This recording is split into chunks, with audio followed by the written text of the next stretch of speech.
எழுத்து காதல் தான் கண்ணெழுத்து அன்பே மயிலிறே மயிலிறே வருடுகிறாய் மெல்ல மழை நிலவே விழியில் எல்லாம் உலா.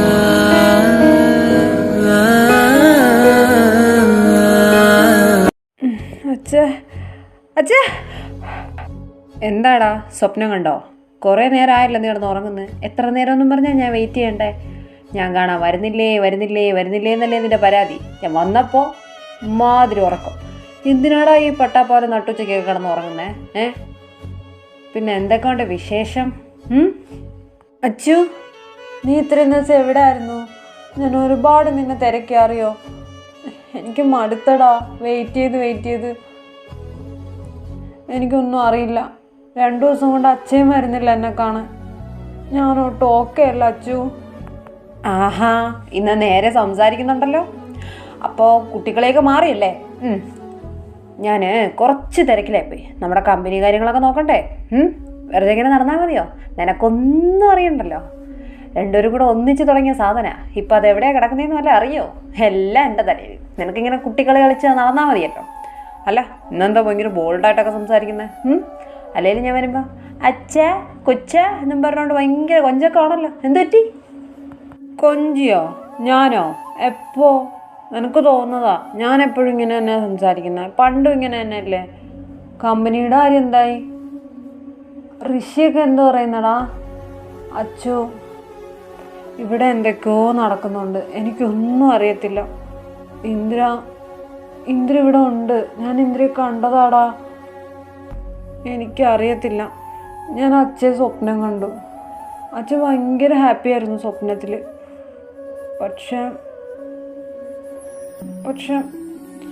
നമ്മൾ എന്നാടാ എല്ലാം കണ്ടുപിടിക്കുന്നേ?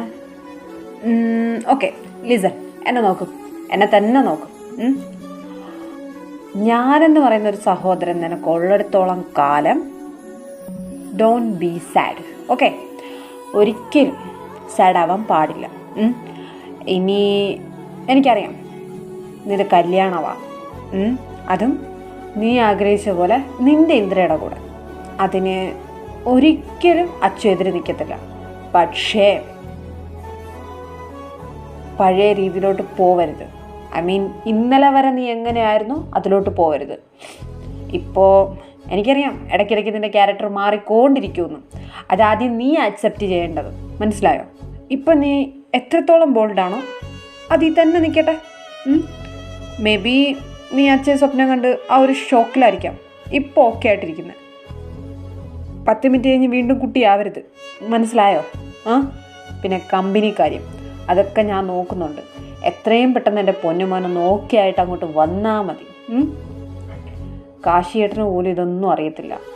ഒറ്റയ്ക്ക് ഹാൻഡിൽ ചെയ്യാൻ പറ്റാത്തതുകൊണ്ടൊന്നുമല്ല, പക്ഷേ നിന്നോടെല്ലാം പറഞ്ഞില്ല എന്നുണ്ടെങ്കിൽ എനിക്ക് സമാധാനം കിട്ടത്തില്ല. പിന്നെ 2ാമത്തെ കാര്യം, നീ എന്താ എനിക്കിപ്പോൾ മെസ്സേജ് അയക്കാത്തേ? അത് ഞാൻ നിന്നോട് പിണക്കാ.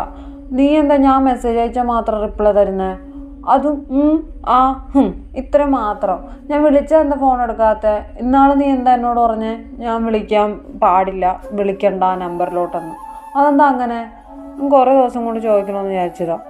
ഞാൻ എന്ത് ചെയ്തിട്ടാ നീ എന്നെ ഇങ്ങനെ അവോയ്ഡ് ചെയ്യുന്നേ? ഇപ്പോഴും കോളേജിലെ പ്രശ്നമാണോ നമുക്കിടയിലെ പ്രശ്നം? അല്ലല്ലോ.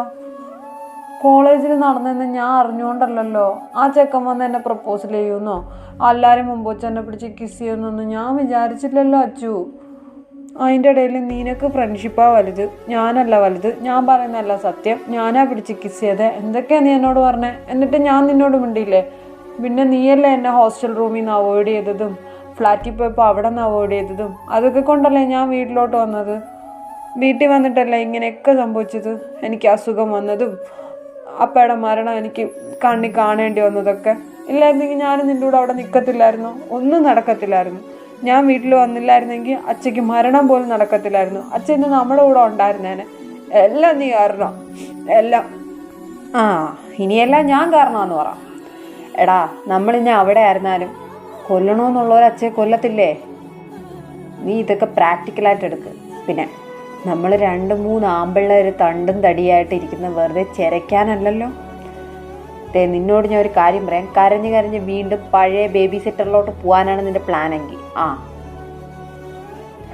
നോക്ക്, ഇന്ദ്രൻ നിന്നോട് എങ്ങനെയാണ് ബിഹേവ് ചെയ്യുന്നത്, നിന്നോട് എങ്ങനെയാണ് പെരുമാറുന്നത്, ഇതൊന്നും എനിക്ക് അറിയാൻ വേണ്ട, അറിയാൻ താല്പര്യമില്ല. I don't care about that.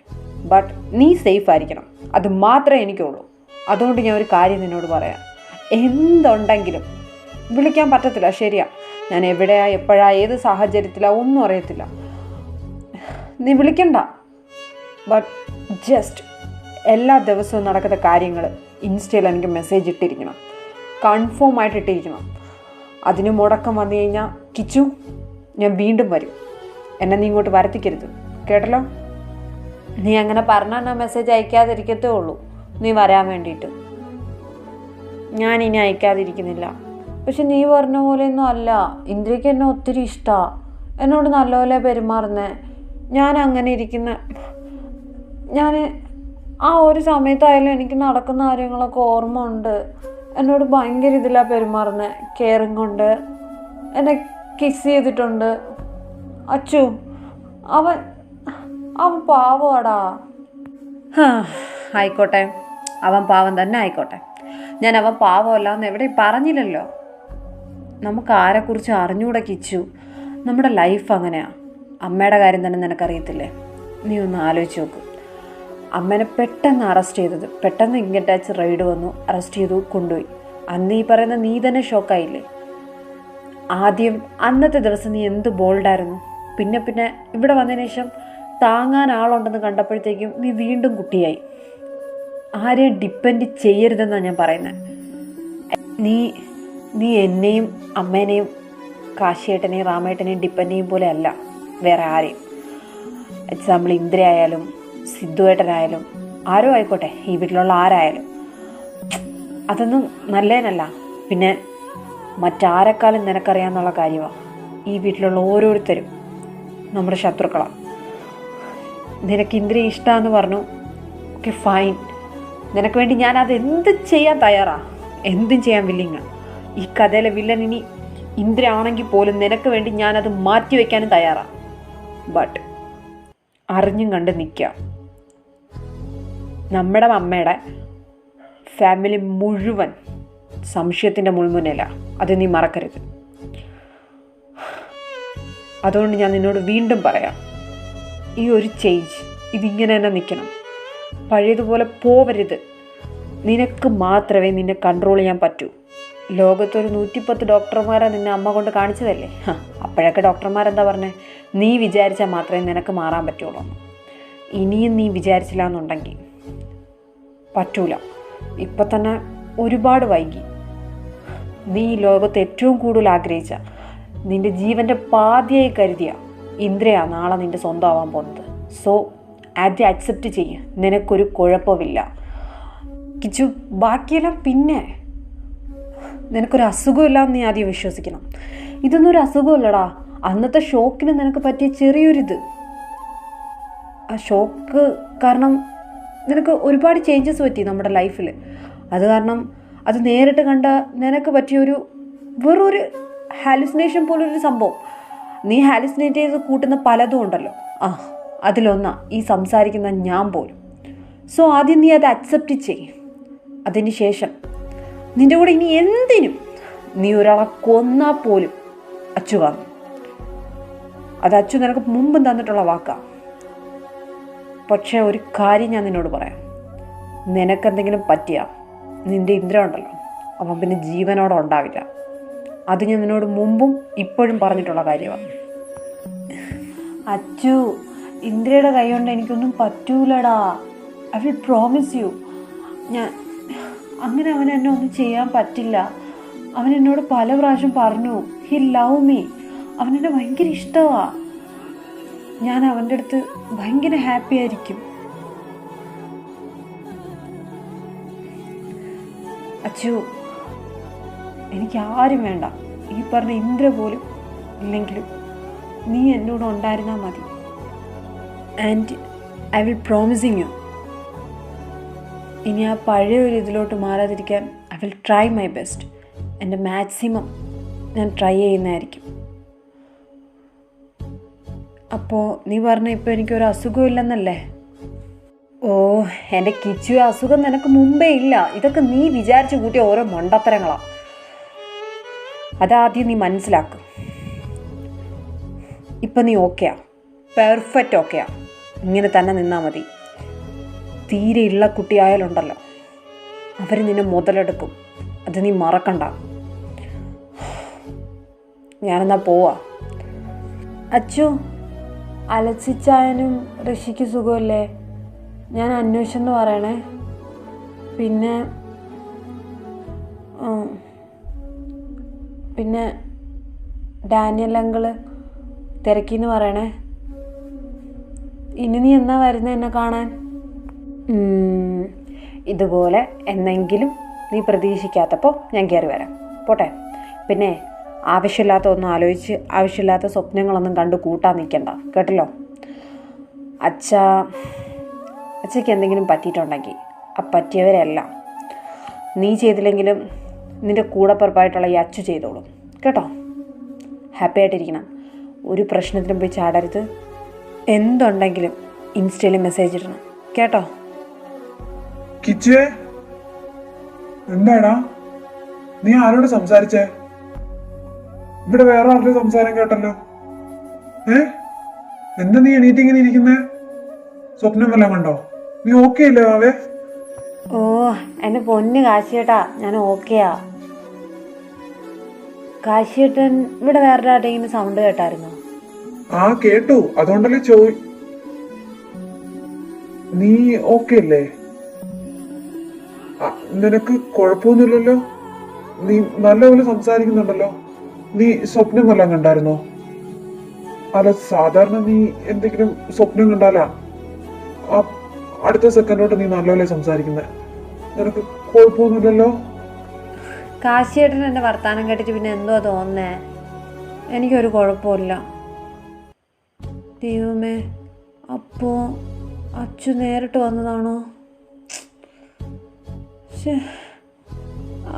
കാശിയേട്ടൻ, ഞാൻ ചോദിച്ചതിന് മറുപടി പറ. ശരിക്കും ഇതിനകത്തുനിന്ന് വേറെ ആളുടെ സൗണ്ട് കേട്ടോ? ഞാനിനി ഹാലുസിനേഷൻ ചെയ്ത് കൂട്ടിയതല്ലോ. ഓ എവനെ ഇന്ന് ഞാൻ എടാ കേട്ടിട്ടല്ലേ കേട്ടെന്ന് പറയുന്നേ. അച്ചുവിന്റെ സൗണ്ട് പോലെ ഉണ്ടായിരുന്നു. ഞാൻ അതാ പെട്ടെന്ന് വന്ന് ചോദിച്ചത്. പിന്നെ നീ നല്ലോണം സംസാരിക്കുന്ന ഞാൻ ഷോക്കായി നിന്നാ. നീ ഹാലുസിനേഷൻ ചെയ്ത് സംസാരിച്ചായിരിക്കും ഒറ്റയ്ക്ക്. ആ അതെന്തേലും ആവട്ടെ, ഫുഡ് ഇങ്ങോട്ട് എടുത്തോണ്ട് വരാം കേട്ടോ. അതൊന്നും വേണ്ട, ഞാൻ താഴെ വന്ന് കഴിച്ചോളാം. എനിക്കറിയാം ഇത്രയും ദിവസം ഞാൻ ഇവിടെ ഉള്ളവരെയൊക്കെ ബുദ്ധിമുട്ടിച്ച് കാണുമല്ലേ ഫുഡൊക്കെ ഇങ്ങോട്ട് കൊണ്ടുവന്ന്. ഞാൻ അങ്ങ് വന്ന് കഴിച്ചോളാം. കാശിയേട്ടാ, ഇന്ദ്ര ഇവിടെ ഉണ്ടോ? ആ ഉണ്ട്. നീ എന്താ പഴയ പുസ്തകം വീണ്ടും പൊടിയാറ്റിയെടുക്കാൻ പോകണോ? ആണെങ്കി വേണ്ട. പണ്ടത്തെ പോലെയൊന്നും അല്ല ഇന്ദ്ര ഇപ്പോ. നിനക്കറിയത്തില്ല അവനെ കുറിച്ച്. നീ ഒന്ന് താഴോട്ട് വാ. അവർക്ക് എന്തോ പറയാനൊക്കെ ഉണ്ടെന്ന് പറഞ്ഞായിരുന്നു. നീയും കൂടെ നിൽക്കുന്നത് നല്ലതായിരിക്കും. വന്ന് കേട്ടിട്ട് കഴിച്ചിട്ട് നീ കയറി വാ. അച്ചു വരെ അറിഞ്ഞല്ലോ എൻ്റെ ഇന്ദിരേനും കല്യാണം. എന്നിട്ട് കാശിയേട്ടൻ അറിഞ്ഞില്ലേ? കാശിയേട്ടൻ എന്താ അറിയാത്ത? എന്താ ഈ വീട്ടിൽ നടക്കുന്ന സത്യം പറഞ്ഞ? ഓ, അച്ചു പറഞ്ഞ പോലെ ഇനി പഴയതിലോട്ട് പോവാനേ പാടില്ല. പോയി കഴിഞ്ഞാൽ മണ്ടനായിട്ടിരിക്കേണ്ടി വരും ജീവിതകാലം മുഴുവൻ. അതിന് ഞാനായിട്ടൊരു അവസരം ഒരുക്കി കൊടുക്കരുത്. എല്ലാം നേരിട്ടേ പറ്റൂ, എല്ലാം. കിച്ചു താഴെ നിന്നാണോ കഴിച്ചേ? അവനെന്താ പറ്റിയേ? നല്ല മാറ്റം ഉണ്ടല്ലോ. ആ നിങ്ങളോട് തന്നെയാണോ ഞാൻ ഇന്നലെ കാര്യങ്ങളൊക്കെ പറഞ്ഞത്? അവനങ്ങനെയാ, ഷഡേന്ന് പറഞ്ഞു മാറും. എനിക്കറിയത്തില്ല സാധാരണ അച്ചു വന്നാൽ എങ്ങനത്തെ മാറ്റങ്ങളൊക്കെ സംഭവിക്കുന്നത്. അല്ലെങ്കിൽ അവൻ എന്തെങ്കിലും സ്വപ്നം കാണണം, അല്ലെങ്കിൽ അവൻ തന്നെ വിചാരിക്കണം ഇതിലേതോ ഒന്നും നടന്നിട്ടുണ്ട്. ഏതായാലും നല്ലതാ. ഇന്ദ്രയുടെ പ്രസൻസ് എത്രത്തോളം അവൻ്റെ അടുത്തുണ്ടോ അത്രത്തോളം അവൻ റിക്കവർ ആയിക്കൊണ്ടിരിക്കുക. എനിക്കറിയില്ല ഇനി എന്തൊക്കെയാ നടക്കാൻ പോകുന്നതെന്ന്. ഓ, നീ നെഗറ്റീവ് ചിന്തിക്കാതെ ഇന്ദിരയുടെ കാര്യം വിട്. അവൻ റിക്കവർ ആവുന്നതെന്ന് മാത്രം നോക്കിയാൽ പോരെ. അത് നീ പറഞ്ഞ പോലെ എന്തുകൊണ്ടും ആവാം. ഏതായാലും നല്ലതിന് മാത്രമായിരുന്നാൽ മതി. ആ, അതന്നെ എൻ്റെ പ്രാർത്ഥന. എന്നാലും നല്ല മാറ്റമുണ്ട്. ചോദിച്ചിട്ടൊന്നും പറഞ്ഞില്ല. അവന് മാറ്റം വന്നാലേ അവ അധികം സംസാരിക്കത്തില്ല. സംസാരിക്കുന്ന തന്നെ മുക്കി മൂളിയ. ആ, എനിക്കൊന്നും അറിയത്തില്ല. പക്ഷെ ബോധം വന്നു പറഞ്ഞാൽ ആദ്യം ചോദിച്ചെന്താണെന്നറിയോ, ഇന്ദ്ര എവിടെയെന്ന്. ഇന്ദ്ര ഇവിടെ ഉണ്ടോന്ന്. അതാ എൻ്റെ ആകെയുള്ള പേടി. ആ, ഇതാര്? കിച്ചുകുട്ടനാ? കിച്ചുകുട്ടൻ ഇന്ന് താഴോട്ട് വന്നാ കഴിച്ചേ? ആ ആ അതെ മുത്തശ്ശ. എന്താ എല്ലാവരും ഇവിടെ? ഇന്ദിര, നീയല്ലേ അവനായിട്ട് ഏറ്റവും കൂടുതൽ കമ്പനി. അവനെന്താടാ ഒരു മാറ്റം? ആ ക്യൂട്ട്നെസ് ഒന്നും ഇല്ലല്ലോ. ഓ, എനിക്കറിയെങ്കിൽ പിന്നെ ഞാനിങ്ങനെ വണ്ടർ അടിച്ചോണ്ട് നിൽക്കുമല്ലോ. ഒന്നും മിണ്ടായിരിക്കും. അച്ഛൻ വിളിച്ചിട്ടുണ്ടായിരുന്നു രാവിലെ. ഞാൻ അത് പറയാൻ എല്ലാത്തിനും പിടിച്ച് നിർത്തിയിരിക്കുന്നത്. എന്തേലും ആവട്ടെ, ഞാൻ പറയാനുള്ള കാര്യം പറയട്ടെ. ആ മുത്തശ്ശ, രാവിലെ അച്ഛൻ വിളിച്ചിട്ടുണ്ടായിരുന്നു. ഞാൻ അത് പറയാനാ എല്ലാവരോടും വരാൻ പറഞ്ഞത്. എല്ലാവരും ഉണ്ടല്ലോ അല്ലേ? ഈ വീട്ടിലുള്ള എല്ലാവരും ഇവിടെ തന്നെ ഉണ്ട്. നീ കാര്യം പറ. എന്താ? ഓക്കെ, കാര്യം പറയാം. ഐ മീൻ എൻ്റെ ഫിയാൻസി, അതായത് ഞാൻ കല്യാണം കഴിക്കാൻ പോകുന്ന ആരെയാന്ന് ഇവിടെ നിൽക്കുന്ന ആർക്കും എന്നല്ല, മിക്ക ആൾക്കാർക്കും അറിയില്ല. ഐ തിങ്ക് അഖിലിന് അറിയാമോ. ബാക്കി എൻ്റെ ബെസ്റ്റ് ഫ്രണ്ടായ ആദമിന് പോലും അറിയത്തില്ല. സോ ഞാൻ അത് പറയാനാണ് വിളിച്ചത്. ഓൾമോസ്റ്റ് എല്ലാവരും വിചാരം ഞാൻ ഏതെങ്കിലും പെൺകുട്ടീനെ ആയിരിക്കും കല്യാണം കഴിക്കാൻ പോകുന്നതെന്നാണ്. പക്ഷേ ഇന്ന് നമുക്ക് ഷോപ്പിങ്ങിനൊക്കെ പോകാനുള്ളതുകൊണ്ട് തന്നെ അച്ഛൻ കാര്യം വീട്ടിൽ പറയാൻ പറഞ്ഞു. അച്ഛൻ ഞാൻ കല്യാണം കഴിക്കാൻ പോകുന്ന ആളുടെ, വേണ്ടപ്പെട്ട ആളുടെ അനുവാദം ചോദിക്കാനും കൂടെ ഇന്നലെ ഇവിടെ നിന്ന് പോയത്. ഐ മീൻ ദേവമ്മയുടെ, അതായത് നിങ്ങളുടെയൊക്കെ ദേവമ്മയുടെ. അപ്പോൾ ഞാൻ കല്യാണം കഴിക്കാൻ പോകുന്നത് കിച്ചുവിനെയാണ്, അതായത് കാളിദാസ് ശിവപ്രസാദിനെ. ഇത് അച്ഛൻ പറയാൻ പറഞ്ഞു. പറഞ്ഞിട്ട് നേരെ ഡ്രസ്സും സാധനങ്ങളൊക്കെ എടുക്കാൻ പെട്ടെന്ന് പോകാൻ പറഞ്ഞു. നാളെയല്ലേ കല്യാണം, വച്ച് താമസിപ്പിക്കണ്ടെന്ന് പറയാൻ പറഞ്ഞു എല്ലാവരോടും. സോ നമുക്കൊന്ന് ഇറങ്ങിയാലോ പെട്ടെന്ന് തന്നെ? ഹാ, സൂപ്പർ. അമ്മ സമ്മതിച്ചു തന്നിട്ട് ഇതിന്. വിശ്വസിക്കണമെങ്കിൽ ഞാൻ ചാവണം. ഞാനൊരു കാര്യം പറഞ്ഞേക്കാം. എന്നെ പിടിച്ച് ബലിയാടാക്കിയതുപോലെ എന്റെ ഈ നിൽക്കുന്ന അനിയനെ നിങ്ങളെല്ലാവരും കൂടെ അങ്ങോട്ട് ഉണ്ടാക്കാന്ന് വിചാരിക്കണ്ട. മുത്തശ്ശൻ നിൽക്കുക ഞാൻ പറയുന്നത്. എന്റെയും ഇതാ ഈ നിൽക്കുന്ന ആദമിന്റെയും, അതായത് ഈ പ്രൊഫസറിന്റെ റിലേഷൻഷിപ്പ് ഒരു ആക്സിഡന്റ് ആയിരുന്നു. ഒരു കിസ് കാരണം അത് ഇവിടം വരെ എത്തി. പക്ഷേ അതുപോലെയല്ല ഇത്. എവരെ വെറുതെ ഓരോ സമ്മതിക്കത്തില്ലെന്ന് പറഞ്ഞാൽ സമ്മതിക്കത്തില്ല. മുത്തശ്ശ, ഇത് നടക്കത്തില്ല. കിച്ചനെ കുറിച്ച് എല്ലാവർക്കും അറിയാന്നുള്ള കാര്യമാണ്. കിച്ചന് ഒരുപാട് പ്രോബ്ലംസ് ഉണ്ട്. അതൊന്നും മനസ്സിലാക്കാൻ നിന്നെ കൊണ്ട് എന്തായാലും പറ്റത്തില്ല ഇന്ദിര. അത് മാത്രമല്ല, വേറെ ആർക്ക് കൊടുത്താൽ ഇന്ദിരയ്ക്ക് കൊടുക്കത്തില്ല. ഇത് ഞാൻ ഉറപ്പിച്ച കാര്യമാണ്. ഇന്ദിരയെ പോലെ ഒരാൾക്ക് കിച്ചനെ ഒരിക്കലും മെയിൻറ്റെയിൻ ചെയ്യാൻ പറ്റത്തില്ല മുത്തശ്ശ, പറ്റത്തില്ല. ഹാ, നീ ഒന്ന് അടങ്ങടാ കാശി. ഇന്ദിര നീ പറ. എന്നിട്ട് ദേവു എന്ന് പറഞ്ഞു? ദേവുവിന് സമ്മതമാണോ ഈ റിലേഷൻഷിപ്പിന്? മുത്തശ്ശ, ടു ബി ഫ്രാങ്ക്, എവന്റെ അനുവാദത്തിന്റെ ആവശ്യം എനിക്കില്ല. ബിക്കോസ് ഇതിന് ദേവമ്മയ്ക്ക് സമ്മതമാണ്. പിന്നെ ദേവമ്മയ്ക്ക് സമ്മതം അല്ലെങ്കിൽ കൂടെ ഞാൻ കെട്ടാൻ പോകുന്നവന്റെ സമ്മതം മാത്രം എനിക്ക് മതി. അവന് സമ്മതമല്ലെന്ന് അവൻ പറയട്ടെ. ദേവമ്മ സമ്മതിച്ചാരും ഇല്ലെങ്കിലും ഈ കല്യാണം ഇവിടെ വെച്ച് ഞാൻ ഡ്രോപ്പ് ചെയ്യാം. അവന് സമ്മതമല്ലെന്ന് പക്ഷെ അവൻ പറയണം. അത് മാത്രമല്ല എന്റെ കണ്ടീഷൻ. മുത്തശ്ശൻ അവനോട് ചോദിക്കാം. ദേവമ്മയ്ക്ക് ഏതായാലും സമ്മതമാണ്, ദേവമ്മ വില്ലിങ്ങുമാണ് ഈ 2 മാരേജിനും. പക്ഷെ അവന് സമ്മതമല്ലെന്ന് പറഞ്ഞാൽ ഞാൻ തന്നെ ഈ മാരേജിൽ നിന്ന് പിന്മാറാം. എനിക്ക് യാതൊരു കുഴപ്പമില്ല. അത് അവനായിട്ട് എന്നെ വിളിച്ചു പറയേണ്ട ആവശ്യമൊന്നുമില്ല. അവന്റെ മനസ്സിലെന്താന്ന് എനിക്ക് നന്നായിട്ട് അറിയാം. അവന് സമ്മതമല്ല. കിച്ചു, നിനക്ക് സമ്മതമല്ലല്ലോ? അത് കാശിയേട്ടാ, I'm ready for this marriage. ഇത് ഓൾറെഡി എനിക്ക് അറിയാമെന്നുള്ള കാര്യമാണ്. ഞാൻ ഈ കല്യാണത്തിന് വില്ലിങ്ങാണ്. എനിക്ക് ഇന്ദിര ഇഷ്ടമാണ്, വേറൊരു ഇതും ഇല്ലല്ലോ. പിന്നെ അമ്മയ്ക്ക് ഇഷ്ടമാണ്, പിന്നെ അച്ഛനും ഇഷ്ടമാണ്. ഇനി കാശിയേട്ടനും കൂടെ സമ്മതിച്ചാൽ മതി. സമ്മതിക്കാതിരിക്കാൻ മാത്രം ഇന്ദിരയ്ക്ക് എന്താ പ്രശ്നം? അവൻ എന്നെ സ്നേഹിക്കുന്നുണ്ട്, അത് മാത്രം പോരെ? Oh Kichu, you don't know him. നിനക്ക് അവനെ അറിയില്ല. He's a big player. അവൻ കാണിക്കുന്ന എല്ലാം ഒരു ഫേക്ക് പ്ലെയർ. അവൻ ഇങ്ങനെയൊന്നും അല്ല. അത് നീ ആദ്യം മനസ്സിലാക്ക്. അവന് ആരോടും ആത്മാർത്ഥമായ പ്രണയം തോന്നത്തില്ല. നിന്നെ പറ്റിക്കാടാ. എന്തുവാ കാശിയേട്ടായി പറയുന്നേ? അവൻ എന്ത് കാണിച്ചെന്നാ? ഇന്ദിര ഇത്ര ജെന്യൂനാണ് എൻ്റെ കാര്യത്തിൽ. He's okay with me. ഇനി ഇതിൽ കൂടുതൽ എന്ത് വേണമെന്നാ കാശിയേട്ടൻ പറയുന്നേ? സബാഷ്, ദാറ്റ്സ് ഇറ്റ്. ഇനി നിന്റെ അല്ല കാശി, നിന്റെ അമ്മയുടെ അനുവാദം പോലും എനിക്ക് വേണ്ട. പക്ഷെ എന്നാലും ഒരു ഫോർമാലിറ്റിയുടെ പേരിൽ നിങ്ങളോട് എല്ലാവരോടും പറഞ്ഞു, ഇൻക്ലൂഡിങ് മുത്തശ്ശനോട് പോലും. പിന്നെ നിന്റെ അമ്മയോട് ഓൾറെഡി എൻ്റെ അച്ഛൻ പോയി അനുവാദം ചോദിക്കുകയും ചെയ്തു. ദാറ്റ്സ് ഇറ്റ്, അത് മതി. പിന്നെ എനിക്ക് സത്യം പറഞ്ഞാൽ നിങ്ങളുടെ ആരുടെ അനുവാദം വേണ്ട. Because he loves me. അവനെന്നെ ഇഷ്ടമാ, അത് മാത്രം മതി. ഞാൻ അവനെ സ്നേഹിക്കുന്നുണ്ടോ അതിനൊന്നും ഇവിടെ പ്രസക്തിയില്ല. അവന് എന്നെ ഇഷ്ടമാ, അത് മാത്രമേ ഞാൻ നോക്കുന്നുള്ളൂ. ഓക്കെ? ഓ കിച്ചു, കിച്ചു നീ അവൻ പറഞ്ഞ കേട്ടോ, അവന് നിന്നെ ഇഷ്ടമല്ല. കിച്ചു നീ എന്താ അത് മനസ്സിലാക്കാത്തെ? ഓ ഞാൻ എങ്ങനെയാണ് നിന്റെ തലയിൽ നിന്ന് ഇതൊക്കെ പറഞ്ഞ് മനസ്സിലാക്കി തരുന്നേ? എൻ്റെ കാശിയെ നീ ഒന്ന് അടങ്ങ്. നമുക്കിതിനെ കുറിച്ച് സംസാരിക്കാം. സമയം കിടക്കയല്ലേ. ഇപ്പം ഇവന്മാരിങ്ങനെ പറഞ്ഞെന്നും പറഞ്ഞ് ഒറ്റയടിക്കാൻ കല്യാണം നടത്താൻ പോവാണോ? നീ അടങ്ങ്. നിന്റെ സമ്മതമല്ല ഇവിടെ ഒന്നും നടക്കത്തില്ല, അല്ലേ മുത്തശ്ശ? ആ കുഞ്ഞേ, നിനക്ക് ഇതിനെ കുറിച്ച് എതിർപ്പുണ്ടെങ്കിൽ നമുക്ക് ദേവയെ എല്ലാവരും വന്നിട്ട് ആലോചിച്ചിട്ടങ്ങ് നടത്തിയാൽ മതി. അല്ലാതെ എടുത്ത് ചോടി ഇവിടെ ആരും നടത്തത്തില്ല. അതിനാരും കൂട്ടു നിൽക്കത്തില്ല. മനസ്സിലായോ? ഓ മുത്തശ്ശന്റെ ചെറുമ അവൻ എന്ത് പറഞ്ഞ ബ്രെയിൻ വാഷ് ചെയ്ത് വെച്ചിരിക്കുന്നതെന്നൊന്നും എനിക്കറിയത്തില്ല. നിന്നോട് ഞാൻ സംസാരിച്ചാൽ നീ കേൾക്കത്തില്ല, അതെനിക്കറിയാം. നിന്നോട് സംസാരിക്കാൻ പറ്റിയ ആളെ ഞാനിപ്പോൾ വിളിച്ചു തരാം. ഒരു മിനിറ്റ് നീ ഇവിടെ നിൽക്ക്, ഞാനൊന്ന് കോൾ വിളിച്ചിട്ട് വരട്ടെ. എന്താടാ എന്തിനാ ഇതൊക്കെ? നിന്നെ കുറിച്ച് സഹോദരങ്ങൾക്ക് പോലും നല്ല അഭിപ്രായം ഇല്ലല്ലോ, സമൂഹത്തിലും ഇല്ല. അവനെ കുറ്റം പറഞ്ഞ കാര്യമല്ല. അവൻ എങ്ങനെയാ നിനക്ക് തരുന്നേ? അവൻ സമ്മതിക്കാൻ വേണ്ടി പ്രാർത്ഥിക്കും, അല്ലാതെ പിന്നെ എനിക്കെന്ത് പറയാൻ പറ്റും? ഇന്ദിര, മുത്തശ്ശനെയോ അല്ലെങ്കിൽ അവനെയോ കുറ്റം പറഞ്ഞ കാര്യമല്ല. പലപ്പോഴും 10 പേരെ കൊണ്ട് നല്ലത് പറയിപ്പിക്കണം. പക്ക പ്ലേ ബോയായിട്ടൊക്കെ നടന്നാലേ ഇതാ അവസ്ഥ. പിന്നെ നീ എന്തിനാ അവനെ കെട്ടുന്നതെന്ന് എനിക്ക് അറിഞ്ഞുകൂടാന്ന് നീ വിചാരിക്കരുത്. ഞാനത്ര മണ്ടനൊന്നുമല്ല. ഓ നീ പറ, ഞാൻ എന്തിനാ അവനെ കെട്ടുന്നേ?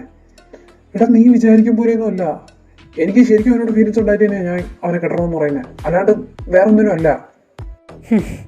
പൊന്നുമോനെ ഇന്ദിര, നിൻ്റെ ഇതുപോലുള്ള ഒരുപാട് അഭിനയങ്ങൾ ആദ്യം കണ്ടതാ. ഒന്നുമില്ലെങ്കിലും നിൻ്റെ കൂടെ അറിവ് വെച്ച കാലം തൊട്ട് ഞാൻ ഉള്ളതല്ലേ.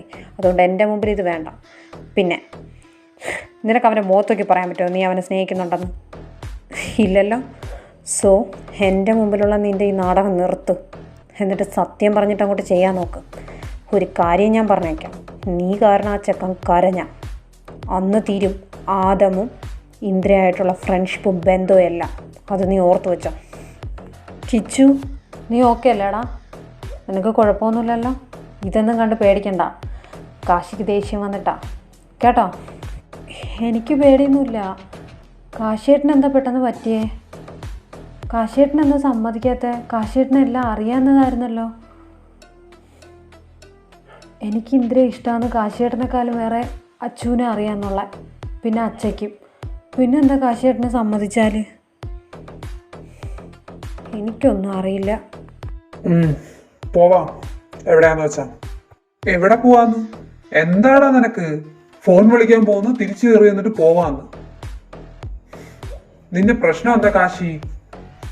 ആ അതെന്ത് വർത്താനോ മുത്തശ്ശ? നിങ്ങളല്ലേ കല്യാണത്തിന് ഡ്രസ്സ് എടുക്കാൻ പോകുന്നെന്ന് പറഞ്ഞ്, എന്താ നിങ്ങളാരും വരുന്നില്ലേ? വരാൻ നോക്കും. പിന്നെ മുത്തശ്ശൻ ഉൾപ്പെടെ എല്ലാരും കേൾക്കാൻ ഞാൻ ഇന്ദ്രയോട് ഒരു കാര്യം പറയാം. ഇന്ദ്രജിത്ത് ദേവശങ്കർ എങ്ങനെയാണോ മറിച്ചതാണോ മറ്റേതാണോ ഇതൊന്നും എനിക്കറിയണ്ട. എന്റെ ചെറുക്കം കരഞ്ഞ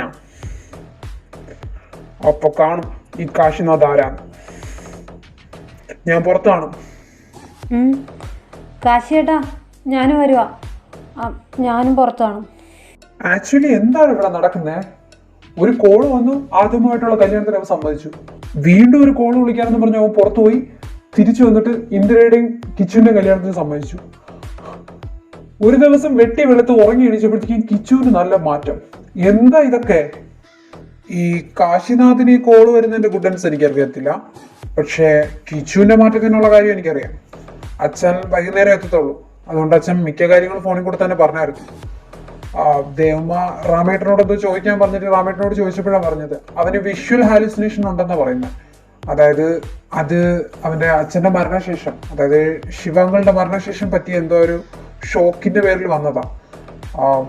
ഉള്ളവര് ഐ മീൻ ഇല്ലാത്തവരെ ഉണ്ടെന്ന് സങ്കല്പിച്ച് സംസാരിക്കുക, ചില സമയം തീരെ കുട്ടികളെ പോലെ സംസാരിക്കുക. ആ, പിന്നെ ചില സമയം ഇപ്പൊ കണ്ട പോലെ പക്ക നോർമലായിട്ട്, അല്ലാത്ത സമയം അബ്നോർമലായിട്ട്, ഇങ്ങനെ ഏത് വേണോ പെരുമാറാം. അത് അവന്റെ അപ്പോഴത്തെ സിറ്റുവേഷൻ, മൂഡ് ഇതൊക്കെ വെച്ചിരിക്കും. മൂഡ് സെൻസ് മാറുന്നതിനനുസരിച്ച് അവന്റെ ഇതുപോലത്തെ ക്യാരക്ടർ ബേസ്ഡ് മാറിക്കൊണ്ടിരിക്കും. അവൻ തന്നെ വിചാരിച്ചാൽ മാത്രമേ അവനെ കൺട്രോൾ ചെയ്യാൻ പറ്റത്തുള്ളൂ.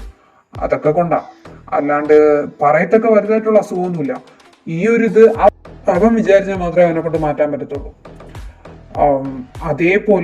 അതേപോലെ ഷോക്കായിട്ടുള്ള എന്തെങ്കിലും പിന്നെ സംഭവിക്കുമ്പോൾ, ഈ സ്വപ്നം കണ്ട് ഷോക്കായിട്ട് എണീക്കുക, അല്ലെങ്കിൽ ഓവറായിട്ട് സന്തോഷം വരിക, അങ്ങനെയൊക്കെയുള്ള ചെറിയ ചെറിയ ഷോക്കുകൾ പോലും അവന്റെ മൂഡ് സെൻസ് അല്ല, അവന്റെ ഈ ക്യാരക്ടർ ഇങ്ങനെ മാറിക്കൊണ്ടിരിക്കും. മനസ്സിലായോ? അതാ ഇപ്പൊ സംഭവിച്ചത്. ഐ തിങ്ക് അതത്ര വലിയ പ്രശ്നമല്ല. ഒരുപാട് ഡോക്ടേഴ്സിനെ കാണിച്ചിട്ടുണ്ടെന്ന് റാമേട്ട പറഞ്ഞതെന്ന് അച്ഛൻ പറഞ്ഞത്. ഹീസ് ഓക്കെ, എല്ലാം കൊണ്ട് നോക്കുമ്പോൾ ഹീസ് ഓക്കെ. ചിലപ്പോ മേ ബി ഈ കല്യാണത്തിന് ശേഷം അവൻ പെർഫെക്റ്റ് ആവാനാണ് സാധ്യത. നോക്കാം, എന്നല്ലേ കിട്ടുന്നേ, നോക്കാം. എനിവേ, അപ്പൊ നമുക്ക് ഇറങ്ങിയാലോ? ഇതിനെക്കുറിച്ച് കാശി ഇന്നലെ എന്നോട് പറഞ്ഞതാ, അവൻ്റെ സിറ്റുവേഷനും കാര്യങ്ങളൊക്കെ.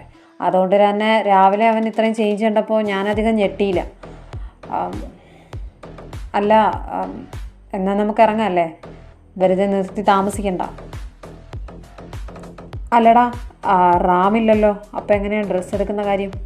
എന്റെ സിദ്ധുവേട്ടാ, റാമേട്ട വൈകുന്നേരം എത്തത്തില്ലേ, അപ്പൊ അത് സീനില്ല. റാമേട്ട താരം എടുത്തോളാന്ന് പറഞ്ഞായിരുന്നു, ഞാൻ വിളിച്ചിട്ടുണ്ടായിരുന്നു. അപ്പോഴേ പറഞ്ഞേ നിങ്ങളെന്തായാലും ചെല്ലാൻ നോക്ക്.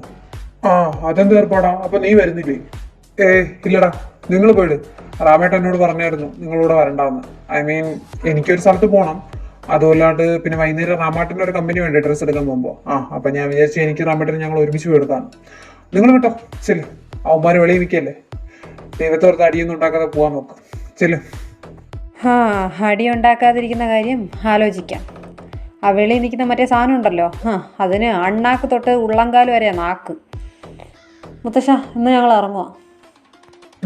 പോയിട്ട് വരാം. ശരി. നീ ഇനി എങ്ങോട്ടാടാ മോനെ? അഖിലേ?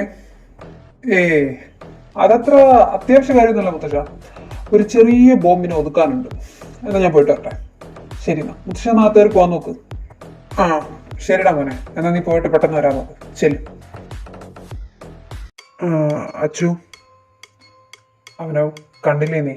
പിന്നെ നീ എന്താടാ, നീ ഓക്കെ അല്ലാന്നുണ്ടോ?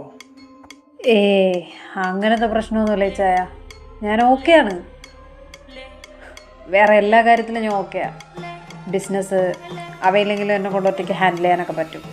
പക്ഷേ അവൻ്റെ കാര്യത്തിലാണ് ഞാൻ ഓക്കെ അല്ലാത്തത്. പൊട്ടന, എല്ലാവരെയും കണ്ണടച്ച് വിശ്വസിക്കും. അതുകൊണ്ടുള്ള പേടി. ഇന്ദ്ര അവനെ വിശ്വസിക്കാറായിട്ടില്ല. നമ്മുടെ ലിസ്റ്റിൽ അവനും ഉണ്ടല്ലോ. എനിക്കറിയില്ല. ഒന്നും ഞാൻ പറയാൻ അലച്ചിച്ചായ, അവന് വല്ലതും പറ്റിയ ഇന്ദ്ര ചാവും, അതുറപ്പാ. നീ അങ്ങനെയൊന്നും ചിന്തിക്കുന്നതാ, അങ്ങനെയൊന്നും ഉണ്ടാവത്തില്ല. നീ സമാധാനപ്പെടും, എല്ലാം ശരിയായിട്ട് നടക്കത്തുള്ളൂ. വൈകിട്ട് 8 മണിക്ക് ഫ്ലൈറ്റ്, നമുക്കൊന്ന് പോയാലോ? പോണം. അമ്മയെ കാണണം, പിന്നെ ഇവിടുത്തെ കുറച്ച് കാര്യങ്ങൾ സെറ്റ് ചെയ്യണം, കിച്ചുവിനെ കാണണം. ഇതിനാ വന്നേ. കാശേട്ടനെ പിന്നെ വിളിക്കുന്നുണ്ട്, കുഴപ്പമില്ല. കിച്ചു ഒട്ടും ഓക്കെ എല്ലാം തോന്നി, അതാ പോയി കണ്ടത്. കാശേട്ടനോട് വന്നായിരുന്നു, ഞാൻ അവനോട് സംസാരിച്ചുകൊണ്ടിരുന്നപ്പോൾ. മനഃപൂർവ്വം കാണാത്തയാ. മുഖം കൊടുത്തു കഴിഞ്ഞാൽ ഉള്ള ചോദ്യത്തിനൊക്കെ മറുപടി കൊടുക്കേണ്ടി വരും. വെറുതെ എന്തിനാ, ഇങ്ങനെ തന്നെ അങ്ങ് പോട്ടെ. സമയമാകുമ്പോൾ എല്ലാം പറയാം.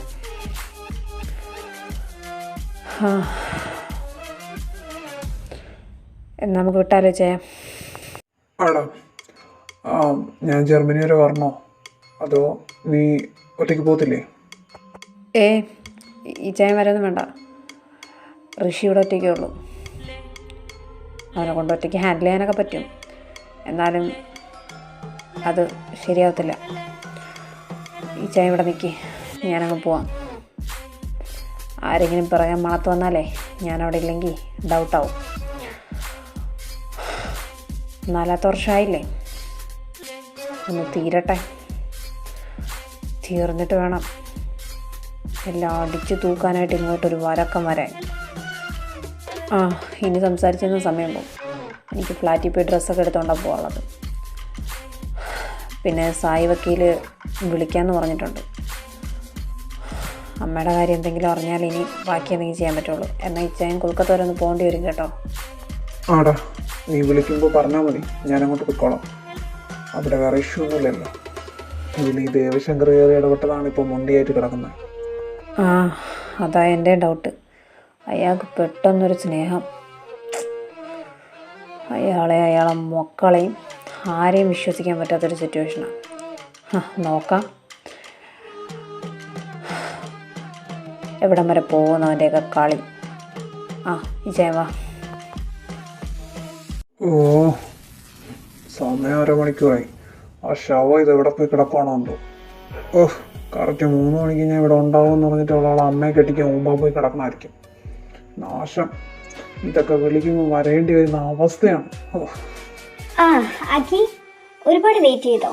ഐ എം സോറി, അർജൻറ്റായിട്ട് 2-3 സ്ഥലത്ത് പോകേണ്ടി വന്നു, അതാ താമസിച്ചത്. Anyway, hi.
നോക്ക് ജെനിഫർ, എനിക്ക് നിന്റെ അടുത്ത് നിന്ന് കുണച്ചോണ്ടിരിക്കാൻ നേരമില്ല. എന്താന്ന് വെച്ചാൽ പറ. I want to go. എന്തെങ്കിലും കൊനഷ്ടു പിടിച്ച വർത്താനം പറയാനാണ് നീ എന്നെ വിളിച്ചതെന്നുണ്ടെങ്കിൽ എൻ്റെ വായിന്ന് കേട്ടോണ്ട് നീ പോകും. നല്ലതിനാണെങ്കിൽ നിനക്ക് നല്ലത്. എന്താ കാര്യം? കാര്യം സിമ്പിളാണ്. Indrajith, I want him. കല്യാണം നാളെയാണെന്ന് അറിഞ്ഞു, അതും ഒരു ചെറുക്കൻ്റെ കൂടെ. I can't believe that, but it's okay. പക്ഷേ കല്യാണത്തിന് ശേഷം എങ്ങാനും അവൻ എന്നെ കളഞ്ഞ. He promised me it's A drama. And എന്നെ കളഞ്ഞു കഴിഞ്ഞാൽ എൻ്റെ കയ്യിലുള്ള പ്രൂഫ്സ് എല്ലാം വെളിയിൽ വരുന്നതായിരിക്കും. അതിനുശേഷം എന്താ സംഭവിക്കാമെന്ന് അഖിൽ വാസുദേവ് ശങ്കറിനോട് ഈ ജെനിഫർ മാർട്ടിൻ പറയേണ്ട ആവശ്യമില്ലല്ലോ. എന്ത് സംഭവിക്കേ? അവൻ നാറും, പിന്നെ നീയും. വേണ്ടി വന്ന അവൻ ആ ചെറുതനെ കളഞ്ഞിട്ട് നിന്നെ കെട്ടേണ്ടി വരും. നീ ഞൊട്ടൂടി മയിലേ. എടി, നിന്നെക്കാളും മൂത്ത് വിളഞ്ഞ കുറെ ഉമ്പലത്തിയോളം ഞാൻ കണ്ടിട്ട് തന്നെയാണ് ഇവിടെ ഇരിക്കുന്നത് കേട്ടാ. ഇതങ്ങ് നീ ഇറക്കിയ ഞങ്ങളുടെ മൂക്കിലെ രോമം പോലും ഇളകി വരൂല, മനസ്സിലായ? പിന്നെ അവൻ നിന്നോട് ഇത് ഡ്രാമയാണെന്ന് പറഞ്ഞിട്ടുണ്ടെങ്കിൽ അവനുള്ളത് കൊടുക്കേണ്ടവർ കൊടുത്തോളൂ. അതിന് നീയായിട്ട് ഇറങ്ങി പുറപ്പെടേണ്ട ആവശ്യമില്ല. പിന്നെ നീയുമായി അവനുമായിട്ടുള്ള റിലേഷൻഷിപ്പ്, അതിൻ്റെ ഇടയിൽ ഇതുവരെ അഖിൽ വാസുദേവ് ശങ്കർ വന്നിട്ടില്ല, ഇനി വരെയുമില്ല. കാരണം അത് വെറും പാഴ് റിലേഷനാന്ന് വേറെ ആരെക്കാലം അഖിലിനറിയാം. അവൻ എല്ലാവരെയും നോക്കുന്നത് പോക്ക് കേസായിട്ടാ, ഇൻക്ലൂഡിങ് യു. പിന്നെ നിന്നെ ഒന്ന് അടക്കി നിർത്താനായിട്ട് അവൻ അത് പറഞ്ഞാണ്. അതുകൊണ്ട് കിടന്ന് മുമ്പാതെ എനിക്ക് പോയി മീരേ.